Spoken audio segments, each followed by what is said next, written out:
I'm just looking for the ad. Is it down here, or did they play it already? christiangeekcentral.com. Do you like games? I like games too. I like games too. Hey, I'm Peter Franson from christiangeekcentral.com and Spirit Blade Productions. Just got done last night watching the Sony press conference. I watched the Nintendo event thing this morning, so I'm going to share my thoughts with you now on both of those. Sony kicked off with an exclusive, Uncharted Lost Legacy. It's going to be coming out 8/22/17. I'm not really into that series of games, and so it doesn't really mean anything to me, but I imagine a lot of people will be excited about that. Then they showed the Horizon Zero Dawn, The Frozen Wilds, a trailer for that. That's an expansion to Horizon Zero Dawn. I really enjoyed that game. In fact, I'm doing a video series right now about the themes of Horizon Zero Dawn that you can check out on this channel at youtube.com/christiangeekcentral. So I will definitely be picking that up at least at some point. After that, they showed more footage of Days Gone. This was more gameplay focused even than last year, at least in terms of kind of showing us what the gameplay might be like. It's still hard to get a sense of this. Is it kind of like an open world, post-apocalyptic zombie/survival? It seemed to emphasize, in the same way that, say, The Walking Dead does, survival in the world, and the zombies are just kind of like more of a force of nature than like the enemy. The real enemy, it seems, is largely going to be other humans, and the zombies are just kind of a major problem that everybody has to deal with.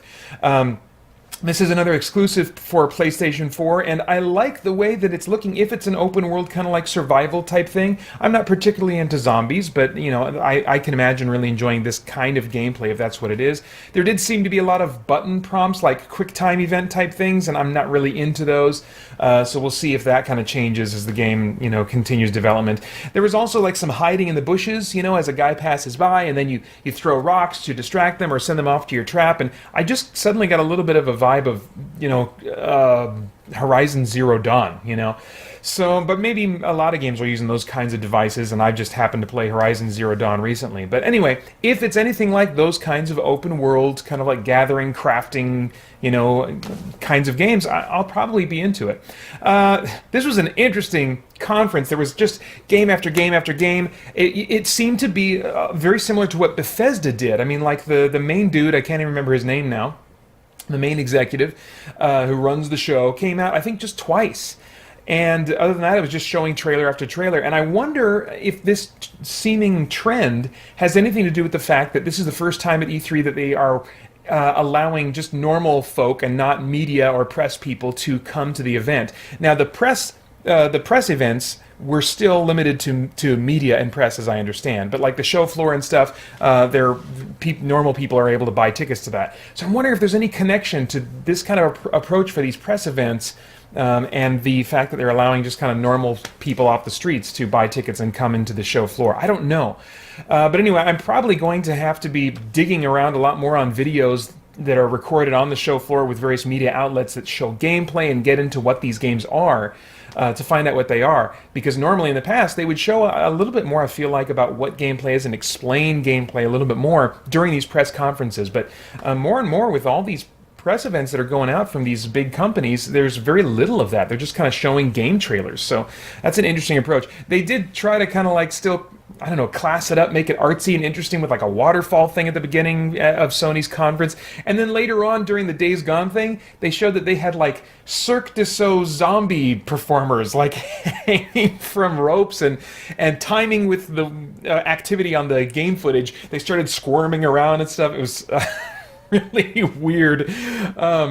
Anyway, there was also another moment that kind of caught my attention. It was not had nothing to do with the presentation itself, but a couple of guys that were attending in the crowd, the camera showed them kind of doing this mock worshiping and bowing, you know, to express, you know, how excited they are and how much they love Sony and whatever. And you know, those guys were just joking, of course, so I'm not pointing a finger at them or anything, but it was interesting. It was just kind of a sign of our times and how we express ourselves. We express ourselves so hyperbolically. You know, for a number of years now, we use a word like awesome, you know, or like that was amazing. I mean, we use this kind of sarcastic, hyperbolic language to express things that we really think are cool. But then I wonder to myself, well, what words and what gestures are left when we want to express the nature of who God is and how mammoth, we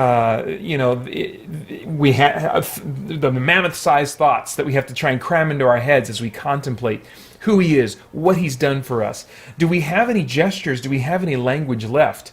Or should we start thinking about reserving some language and some gestures for specifically when we're talking about these truly massive issues and the truly massive and infinite nature of God? I don't know. I mean, maybe there'll be other words. Maybe there already are, and I'm just not thinking of them right now. Other words and gestures and tones and stuff that come into play when we're doing that. But anyways, I saw that gesture. I thought about just kind of the nature of hyperbole and how that's kind of in and has been for a number of years now in the way that we express ourselves popularly. Just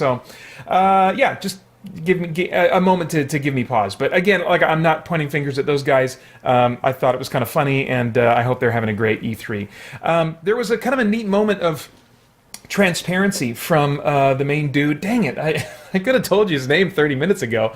But he was talking about how we're going to provide the most diverse lineup of amazing games, and then there was some kind of like reaction or something from the crowd, and then he kind of broke from his script for a little bit and said, that's the plan, right? And I just thought that was a nice moment of transparency. It's like, at the end of the day, they make all these promises, but life is life, and things don't always work out. And so I just appreciated him breaking from that a little bit. And I also wonder if some of that will continue as this becomes less of a press event, E3 as a whole, and more of just like a normal.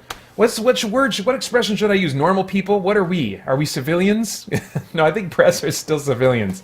Whatever. You come up with a word and you fill it and re-edit my video for me. I'll just keep going with the idiot version here. So, next up, the thing that caught my eye was Monster Hunter World. I've been curious about this series, but it's been stuck on handheld systems that I don't have for a number of years, and but I'm interested in like the fighting, the looting, the hunting down, the crafting that's supposedly involved in this series, and so this is the first I think what could arguably be called proper main console, home console entry that the series has had in a number of years, and so it's coming early 2018.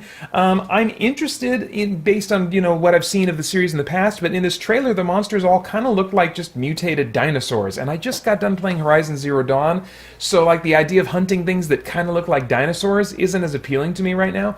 But anyway, I'll definitely keep my eye on it, and hopefully I'll be able to learn more about the gameplay later on this week. Next they showed Shadow of the Colossus, which is a remake. They've done a remaster for this, I think, that was released on PS3. And this is another exclusive for the PlayStation 4, and this is like what looks like a complete remake. And I don't know if it's going to be my kind of gameplay. I'm guessing it might be too hard for me, but I have no idea. People seem to really dig this game, so, I might try it out. Marvel vs. Capcom Infinite, that's coming out September 19th, 2017, and doesn't do anything for me. It's a fighting game, and, I don't need that. Call of Duty World War II coming out November 3rd. Again, not really my kind of thing. Then they showed a God of War story-oriented trailer that really played up kind of the father-son angle again, so it's good to see that that's really going to be this consistent story element throughout the game. I can see myself totally being moved in one moment and then mashing buttons the next as I play this game. So I'm very curious as to how it's going to all come out in the end. They did show some gameplay, but there was still no user interface like icons or health meters or anything like that. So it's still very hard for me to get a sense of what kind of game this is, how much it's departing from what God of War has been in the past, and that's what I'm most interested in right now, especially since it's coming out early 2018. I'm like, come on, guys, I want to know. You should be able to tell me right now what kind of game this thing is. And maybe there's going to be more videos, gameplay videos, that'll show up throughout the week. So we'll see. But that's another exclusive for PlayStation 4. And then the next one that caught my attention was Detroit Become Human. Oh, man. I don't think I'm going to be able to get into this game. I feel like I've talked about this a lot, so I will try to put one or more videos in the description below that you can go to get my thoughts on AI, how it's used in stories, and why I have problems investing in AI characters as people, as real persons that have the same worth and value as human beings. I just have trouble doing that, and I think it directly is a result of my worldview, and the fact that I think that you can get into AI stories and not be bothered in the way I am, and still, not be a naturalist. But that is just, the fact that I am not a naturalist, and I do believe, at least in the duality, the both a non-physical and a physical, vital components, both to what the human being is. Because I believe in those, and because those thoughts stay in my mind, and I'm not able to successfully kind of suspend my disbelief and set those aside. I have trouble with AI stories where I'm supposed to really care about this toaster and this cell phone and the feelings that this cell phone has. No, it's my cell phone. I bought it.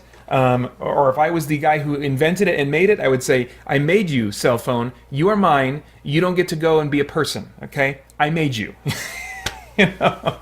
So anyway, I'll try to put some links in the description below this video on YouTube so that you guys can check out my thoughts and hear me blab more on that. They really play up the idea that you can create your own story with this game. I don't think they're really going to let me create my own story, because my story involves some, just some worldview beliefs that are not going to be compatible with what they're trying to do here. Maybe if I can play as a psychotic malfunctioning droid, they'll let you. Their big thing with this trailer was they'll let you choose to go be violent or be a pacifist. And so choosing the violent path, I suppose in my mind I could say to myself, I'm choosing violence every single time because I'm a malfunctioning droid. I'm not a real person, but I don't think that's the creator's intent. So anyway, no release date for that one. It is an exclusive for PlayStation 4. So there you have it. Destiny 2, September 6th is coming out. They plugged that and they spent some cash to get some exclusive stuff. Good job. And then they showed Spider-Man at the very end. And I'm not sure. This is an exclusive to Sony. And I'm not sure, is this an open world, like an open city game? There were a lot of QuickTime event type button prompts. And lots of set piece sequences, these kind of really cinematic type things that you're just kind of watching, and then all of a sudden it'll say, press L1 now, press L2 now, do it really fast, both sides. And I'm not into that.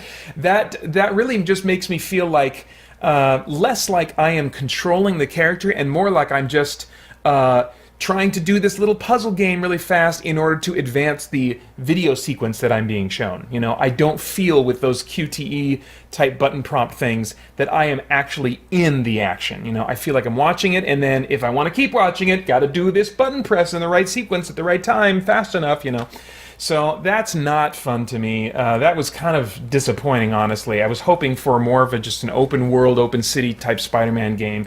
Maybe we will get that. Maybe when you're not doing these kind of sequenced events, it is more open world. I just need to see a lot more. It's coming out in 2018. Who knows when in 2018? Maybe all this, button prompt stuff is just some temporary measures so that they can show us footage from the game, but the control scheme is actually going to be very different, and in which case it's probably coming out very late 2018. I don't know. We'll see. But yeah, I did note that there were 5 hard exclusives for Sony, and there were 3 of them that may be interesting to me. Days Gone, there's a good chance that I'll buy that at some point if it is the type of game I think it is. God of War, I'll very likely buy, and then Spider-Man is kind of like a big maybe at this point. All right, so looking at my wish list for Sony, I mostly did not get my wishes granted. I did not get a Horizon Zero Dawn sequel with a new protagonist. I got DLC with the same protagonist. It's probably got the same chip on her shoulder and is just going to be kind of annoying to listen to. I did not get Snowblind games or the Shadow Hearts games on PlayStation Network. I didn't think I was going to get that. I did not get PlayStation 2 disc-based backwards compatibility. Did not think at all I was going to get that. I did not get any God of War game systems info, as I mentioned earlier. I was really wanting to know, is this going to be more of like an open world action RPG, or what is this thing? And I really didn't get that this time. I didn't get any news that Path of Exile will eventually be coming to PlayStation 4, as it is coming to Xbox One. What I did get was a real focus on games. I really appreciate, how many games they showed. Their focus on games, instead of talking about tech and hardware and sales. I think we're probably going to be less about tech and hardware and sales going forward as this E3 becomes less and less of a press thing and more of a public thing. Public, that's right, we're the public. Is that the word? Dang it! Go back and we can. All right. Let's see. So there was a nice moment of transparency that What's His Dude had, and you can fill in that too. Now that we have public figured out, you can fill in What's His Dude's name once you Google and figure that out. So yeah, that nice moment of transparency was like, well, this is the plan, right? You know. And then they also gave me a weird entertainment moment to talk about with the hanging zombie acrobats.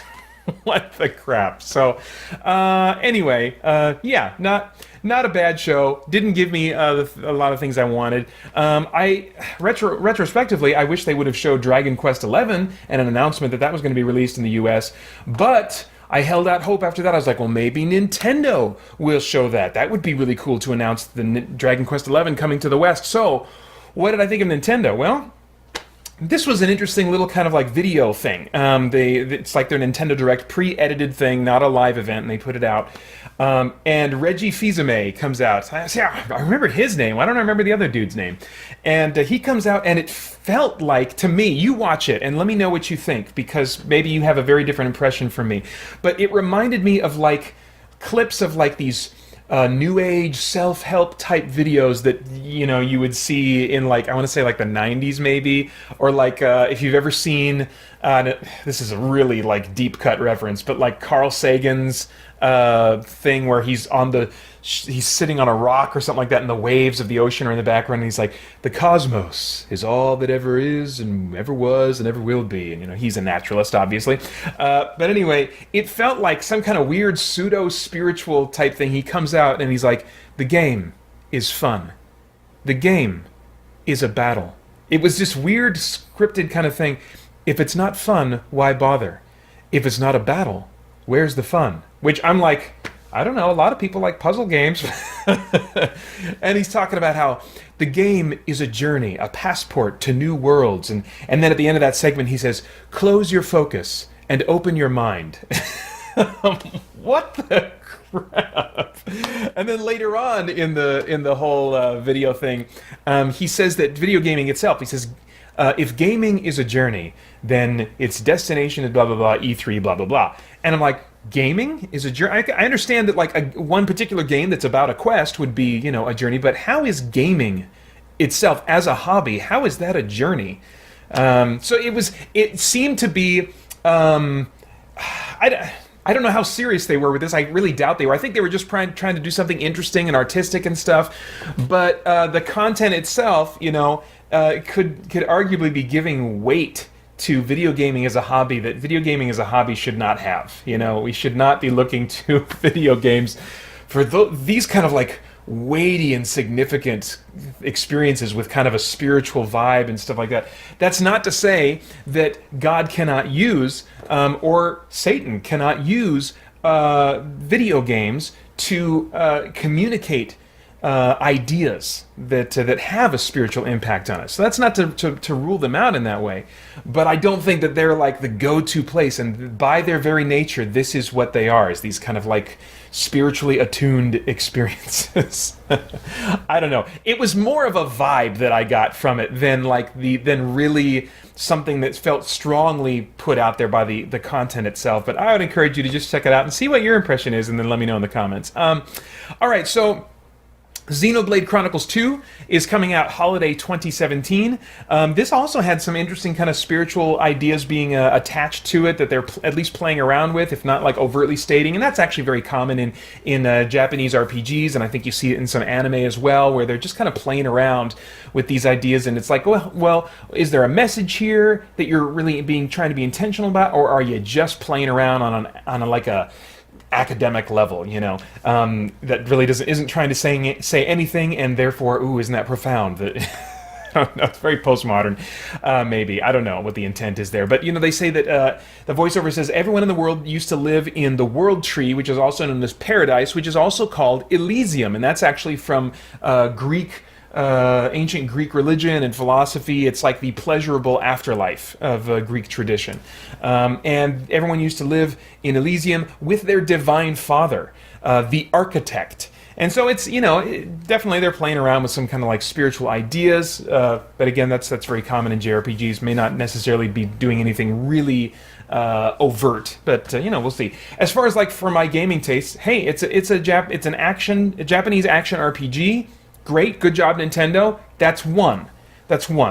Maybe they've got a couple others, but I mean, for my particular tastes, one JRPG that may or may not even be good is not going to be enough to really sell me on the Switch. Then they showed Kirby. A Kirby game is coming out in 2018. When did he become pink? I remember the first Kirby game on Game Boy, where he was not shaded gray at all to indicate that he had a color. He was white. He was white on the cover of the box. At some point they made him pink.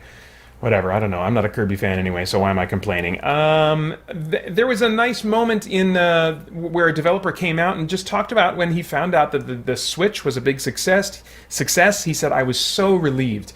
And I thought, wow, that's kind of a neat little moment of humility. And I think that there's a sense in which humility is a big part of Japanese culture, and yet there's also this pride, this really strong pride that's part of Japanese culture as well. And it's weird, but I mean, we are inconsistent creatures as human beings, but it was just kind of an interesting thing that I noticed, and yeah, and even just in Nintendo as a company, I see some of this, humility from the developers and stuff, and then what seems to be such a mercenary policies when it comes to how they protect their intellectual properties, and tight-fisted maybe is the better word than mercenary.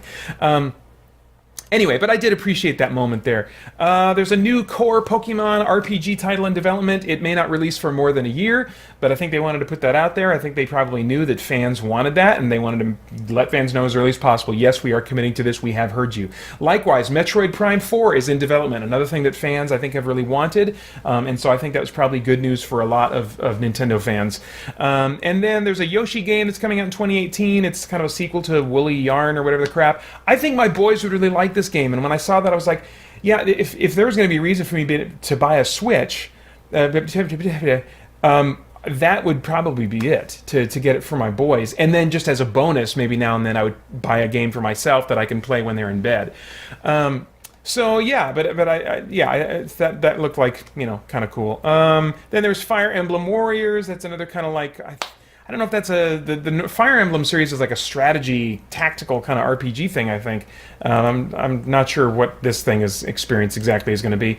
And let's see, what else? There's some Breath of the Wild, Legend of Zelda Breath of the Wild expansions that are coming out, so I think that'll probably please Zelda fans quite a bit. They're still doing the Amiibo thing. They're doing some tournaments at E3, so I think they're trying to engage. That's another indicator. I think they're trying to engage with what they view as the core gamer. So esports is kind of a thing, among a number of core gamers, or at least a section of core gamers. And then the way that they're listening to fans and doing the Pokemon thing and the Metroid thing. I think that was part of their plan with this press event, is to put out there, hey, we're listening, we're trying to do things for mainline core gamers. Then they showed the Mario Rabbids thing. I talked about that with my reactions to Ubisoft.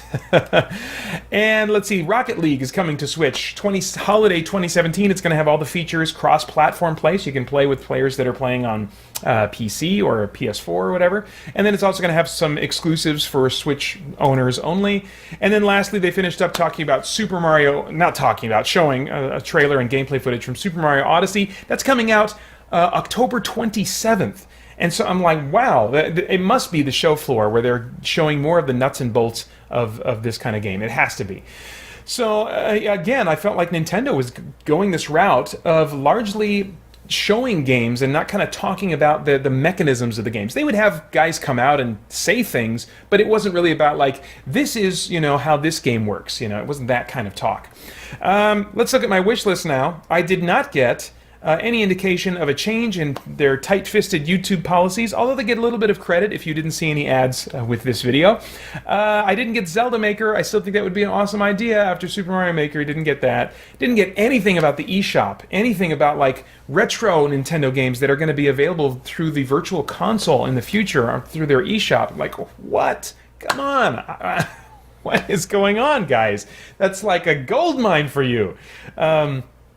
And then, although not on my wish list specifically for Nintendo, I thought Man, Dragon Quest XI, if it's going to get announced at E3, it'll probably be announced on the stages or the events of one of these big companies like Sony or Nintendo, and it hasn't been announced for either one. And so I'm wondering if it's just not coming right now. If it's not coming until a long time from now, which would be a real bummer. They tested the water with Dragon Quest Builders and Dragon Quest Heroes. I think those games have been received well, so maybe Square Enix is going to still announce it later on this week at some other kind of little press event or, whatever, but we didn't get it this time. Oh well, I did get some small hope that they're listening to fans through their announced Pokemon RPG and Metroid Prime games that are coming out. So there is hope. I did get one of my wishes granted.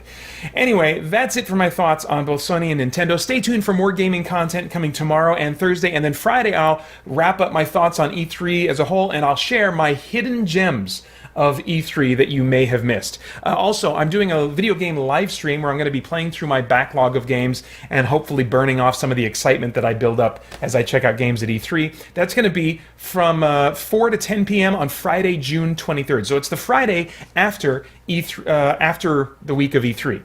No, not at the end, so not this coming, but whatever. You just look at your calendar. It's June 23rd, 4 to 10 p.m. Pacific, right here at youtube.com/christiangeekcentral. And in the meantime, I'd love it if you would join us over at christiangeekcentral.com as we continue to geek out and seek the truth.